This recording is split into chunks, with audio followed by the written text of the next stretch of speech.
The story begins with a massive disaster. A huge glowing object, almost like a second sun, suddenly appears close to Earth. Because of this strange change, the environment of the entire planet starts changing very quickly. Places where the temperature used to stay around 40 to 50 degrees now become hotter than 100 degrees. No human can survive in such extreme heat. Scientists soon understand that living on the surface of Earth is no longer possible. To save humanity from extinction, some of the smartest scientists and engineers in the world work together and build a secret, highly advanced underground city hundreds of feet below the ground. The temperature inside the city is completely normal, and they name it Ember City. The scientists also create one very strict rule. No one is allowed to go back to the surface until 200 years have passed. According to their calculations, after 200 years, the giant sun-like object will move away and Earth will once again become safe for humans. The scientists also prepare a complete map and instructions explaining how people can leave the underground city after those 200 years. They lock everything inside a metal box and set an automatic timer on it. The box will only open after exactly 200 years. At first, this important box is handed over to the first mayor of the city. As time passes, every new mayor receives the responsibility of protecting it. But the real problem begins when the box reaches the 7th mayor. He suddenly dies from a heart attack, and the secret of the box dies with him. The mayors who come after him know nothing about it. Because of this, everyone slowly forgets that this extremely important box even exists. It remains hidden in a corner, covered in dust. Then when the full 200 years finally pass, the metal box automatically opens. But sadly, no one is there who knows its true purpose or understands that it contains the way back to the surface. Years later, we see Ember City again. This underground city was originally built to protect humanity from extinction, but life here now works in a very different way. The city has its own strict laws and everyone must follow them. Every person has to work for the survival of the city. No one gets special treatment. One of the strangest rules is the way jobs are given to young people. Their jobs are not chosen according to their education, talent, or personal choice. Instead, their future work is decided through a lottery system. Ember City also does not have unlimited modern technology or a normal source of electricity. Everything here is limited, including power, food, and water. Huge generators are used to provide electricity and light to the entire city. The biggest problem is that Ember City was only designed to survive for 200 years. Now that more than 200 years have passed, almost everything has become old and damaged. The generators are also slowly starting to fail. Because of this, power cuts are happening again and again throughout the city. If these generators completely stop working, the people of Ember City could be trapped in darkness and eventually die underground. Humanity itself could disappear hundreds of feet below the surface. In this city, we are introduced to a boy named Dune. His biggest dream is to become a skilled electrician when he grows up. He wants to solve the city's darkness and power problems once and for all. Dune's father, Loris, is also an electrician who keeps working on different problems around the city. Because of his father, Dune also dreams of becoming an electrician and helping save Ember City. We are also introduced to a girl named Lena. She loves moving around the city and delivering news from one place to another. Because of this, her dream is to become a messenger. But as we already know, no one in Ember City gets to choose the job they want. Everyone has to depend completely on the lottery system.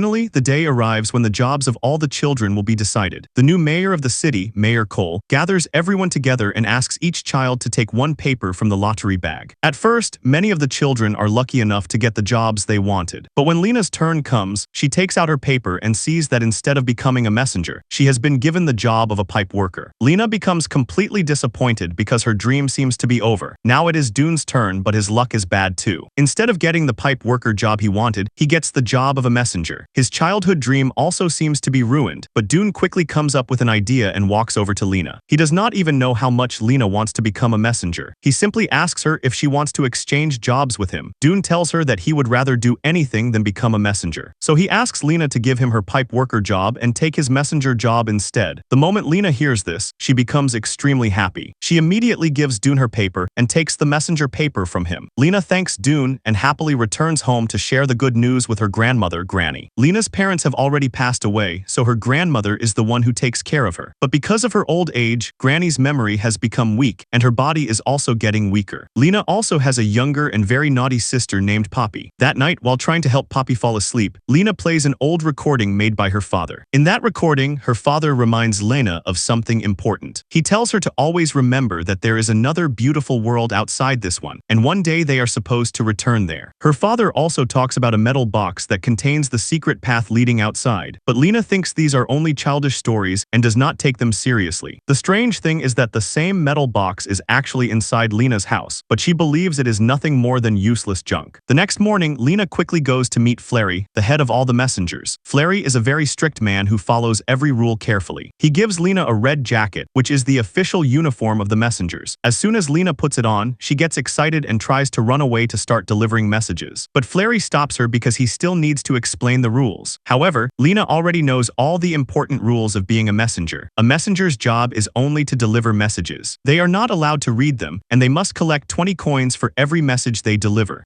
Flary realizes that Lena is a smart and capable girl. After this, Lena wastes no time and happily runs through the streets of Ember City to begin her new job. She goes to deliver her first message to a woman named Clary. But while she is there, something strange happens. A man who seems crazy starts creating a scene and shouting in front of everyone. He says that he went into the dark area of the city where no one is allowed to go, and there he saw a huge and terrifying monster. Nobody believes him, and the city guards soon arrive and drag him away. But then Lena notices something lying on the ground. It looks like a horn from the monster. The moment Lena sees it, she becomes shocked and realizes that the man may have been telling the truth. Meanwhile, Dune arrives at his new job. There he meets his senior, Martin, who is a very strict and angry man. Dune soon sees how terrible the condition of the city has become. The pipelines are badly damaged and almost completely rotten. Even worse, the city does not have the proper tools needed to repair them. Martin explains the situation to Dune and tells him that Ember City is now very close to collapse. No matter how hard they try, they simply do not have the equipment and resources needed to save it. Martin tells Dune that all they can do now is wait for the day when the entire city finally falls apart. Martin and the other workers have already lost all hope, but Dune cannot accept this. He decides that if no one else is willing to do something, then he will try to stop the disaster himself. He makes up his mind to find a way to repair the old and damaged pipelines. While Martin is sleeping, Dune secretly takes the map of the city's pipelines from his pocket. Using that map, he starts exploring the underground system on his own. Ember City is filled with huge and very long pipelines, but no one in the city actually knows where all of them led or where they finally end. While following the map, Dune reaches a strange door with the number 351 written on it. The most surprising thing is that this room is not mentioned anywhere on the map. Curious to know what is inside, Dune quickly opens the door and steps in. He finds a huge tunnel behind it and continues moving forward. After climbing up through the tunnel, he suddenly reaches a storage room where large amounts of food and other supplies are kept. Dune becomes confused because everyone in Ember City has been told that food supplies are running dangerously low. But right in front of him, he can see a huge amount of food. Before he can understand what is going on, an arrogant young man named Looper catches him. Looper is actually the manager of the storage room. He angrily asks Dune how he entered the room without permission and then pushes him out of the area. At that exact moment, another power cut hits the city. The entire Ember City is suddenly covered in complete darkness. The guards quickly fire flare guns into the air so people can see enough to find their way and stay in place. Dune is nearby, so he goes straight to Lena and asks if she is okay. By now, it is clear that Dune and Lena have started becoming close friends. Lena tells him that she is fine. She then tells Dune everything about the strange monster and the horn she found. Just then, the electricity comes back. Lena gives the horn to Dune and asks him to find out what kind of creature it came from. After this, Dune goes to the generator room. There he sees the massive generator that powers the entire city. But the situation is already getting worse. Workers are running everywhere because the generator has gone out of control and looks like it could completely break down at any moment. Meanwhile, Lena returns home. Her grandmother tries to tell her something important, but because of her weak memory and poor health, she cannot explain it properly. Lena slowly starts to understand what Granny is trying to say. She immediately goes to get the old metal box kept inside the house. But when she reaches it, she sees Poppy chewing on one of the papers that was inside the box. Lena quickly takes the metal box away from Poppy and brings it to her grandmother. The moment Granny sees it, she becomes excited and says that this box is very special. But before she can explain anything else, her weak memory causes her to forget what she was about to say. Sometime later, Lena receives another delivery job. The message is from the arrogant store manager, Looper. He tells Lena that she must secretly deliver a private message to the mayor. Lena takes the message and goes to the mayor's office. While waiting there, she notices portraits of all the previous mayors who once ruled Ember City. Then she discovers something very important. The 7th mayor of the city was actually Lena's own grandfather, the same mayor who died from a heart attack many years ago. In his portrait, Lena also notices the same metal box being held in his hands. Now Lena understands that the box in her house may actually be very important. She finally meets the mayor and quietly whispers Looper's secret message into his ear. After delivering the message, Lena tries to ask Mayor Cole about the metal box. But the mayor has no idea what she is talking about. Instead, he tells Lena to stop asking questions and focus only on her job.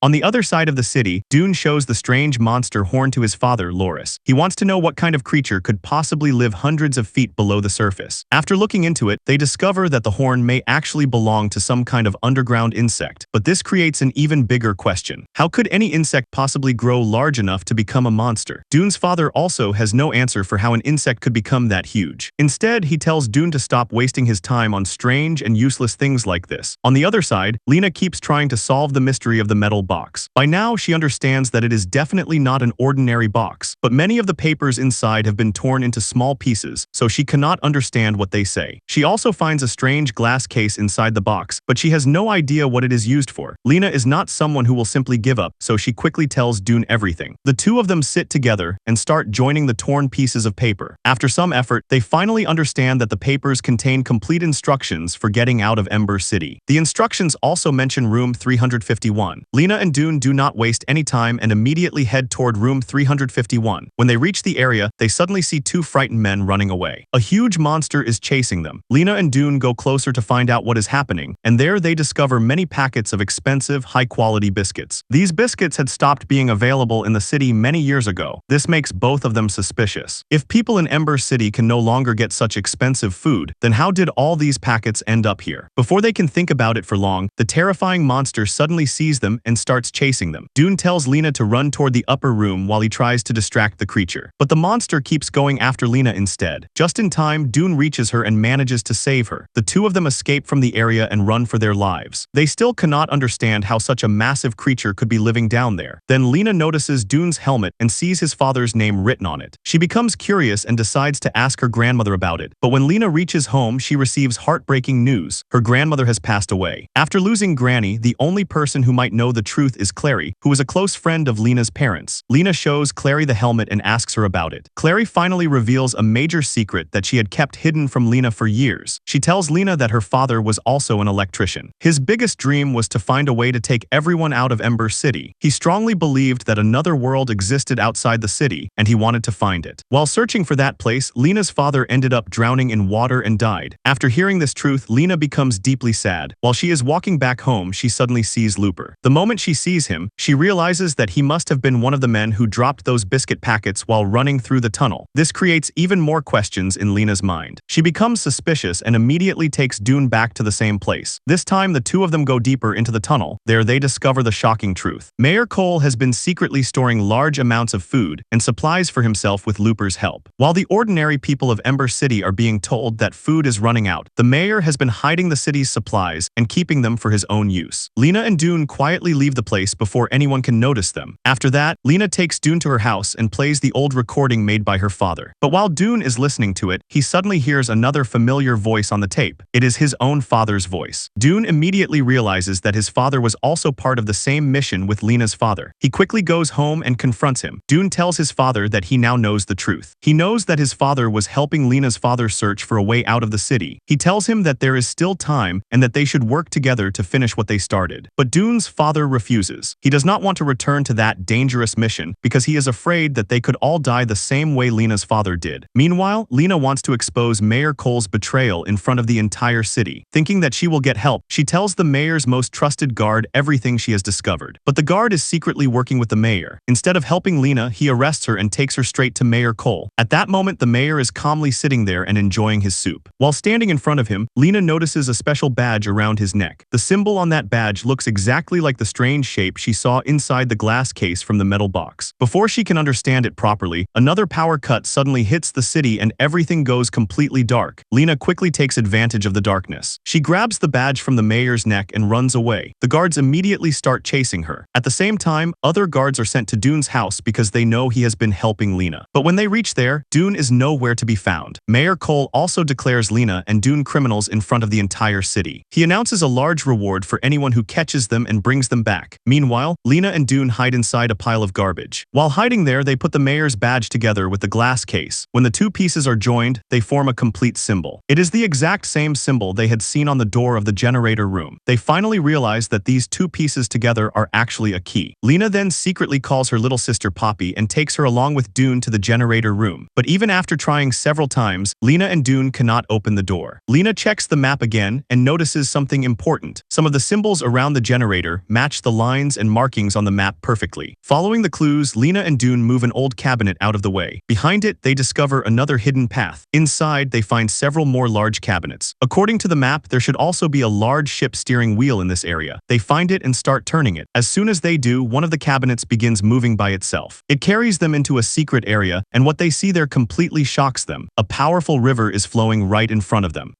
They also discover that what they thought was just a cabinet is actually a boat designed to carry people out of the city. But there is a serious problem. Nearby, there is a huge metal roller. The boat crashes into it and gets crushed. Lena and Dune now understand that this is the same terrible accident that killed Lena's father years ago. If they want to escape through this route, they first need to raise the level of the river so the boat can pass safely over the roller. They quickly continue reading the instructions and find a mention of a control room. Without wasting any time, they run toward it. On the control room door, they see the exact same symbol that was formed by joining the mayor's badge with the glass case. Now they understand that the key was actually meant for this door. They use it and finally enter the control room. Inside, they discover that most of Ember City's mechanical systems are controlled from this one place. But they still do not know exactly what they are supposed to do next. Dune takes the key from Lena and places it into a special slot. The moment he does this, the lights inside the control room suddenly turn on. Lena quickly reads the next part of the instructions. She tells Dune to turn the thrust of the first roller all the way up. Dune follows her instructions, and the huge roller begins spinning at high speed. Lena reads the next step and tells him that the second roller now needs to be stopped completely. Dune shuts it down, but the moment the second roller stops, the first roller suddenly stops as well and something goes wrong. Emergency sirens immediately start ringing. Dune's senior workers hear the alarm and rush toward the control room because they know how dangerous this is. If the first roller stops completely, restarting it may become impossible, and the entire city's electricity could shut down forever. Dune quickly runs to help his senior. Together they work on the machine, and luckily, they manage to make the first roller start spinning again. After this, Dune tells his senior that he has finally found a way out of Ember City. But his senior does not believe him at all. After the death of the 7th mayor, the people of Ember completely forgot that a beautiful world might still exist outside their city. Meanwhile, everyone in the city is celebrating a festival. During the celebration, something strange suddenly happens. A fountain that has been dry for many years suddenly starts filling with water again. Mayor Cole becomes terrified because he thinks the end of Ember City is getting very close. He immediately runs toward his secret storage room where he has hidden all the food. On the way, Looper finds him and asks the mayor to take him along, but the selfish mayor betrays him. He beats Looper and decides to keep all the food for himself, but then he finally gets what he deserves. The huge monster is already inside the room, and it attacks Mayor Cole and eats him. On the other side, Dune's senior tells him to go wherever he needs to go and not worry about him. He says that he is old and probably does not have much time left anyway. After hearing this, Dune leaves with Lena and Poppy. The three of them get into the boat and finally manage to pass over the dangerous roller. The strong current carries their boat forward at high speed. After traveling for some time, the boat finally stops near the shore. There, Dune finds another box containing the next set of instructions. Following those instructions, they climb a set of stairs and reach a higher area. But all they can see around them is darkness and a completely lifeless place. Looking at this, they start thinking that maybe they followed the wrong path and all their hard work was for nothing. Then Dune notices a small opening nearby. The three of them crawl through it and come out on the other side. Without even realizing it, they have finally reached the surface of Earth. But because it is still dark outside, they think the whole story about another beautiful world may have been nothing more than a false hope. Exhausted from the journey, they lie down and fall asleep there. The next morning, sunlight falls directly on Dune's face. He wakes up in shock and quickly wakes Lena. For the first time in their entire lives, Dune, Lena, and Poppy see the sun, the blue sky, green plants, and a world filled with natural beauty. The giant sun-like object that once destroyed life on Earth is also gone. Over all these years, the planet has completely healed itself. Now they finally understand that all their efforts were worth it, and they have returned to humanity's real home. Soon, they notice a beautiful bird nearby and start following it. The bird leads them toward a huge and extremely deep hole in the ground. When they look down, they can clearly see their old underground home, Ember City, far below them. Lena immediately gets an idea. She writes a message by hand, ties the note to a stone, and throws it down through the opening toward Ember City. She wants the people below to know that the surface is safe and that a beautiful new world is waiting for them. By pure luck, the message is found by Dune's father. The moment he reads it, he understands that Dune and Lena are alive and have successfully reached the surface of Earth. With this good news, it becomes clear that the people of Ember City will finally be able to leave the underground city after 200 years of darkness and return to the beautiful world above. And with that, this amazing story comes to an end. If you liked this movie recap, then like the video and don't forget to share your thoughts in the comments and subscribe to our channel to see more such amazing movie recaps. Thanks for watching.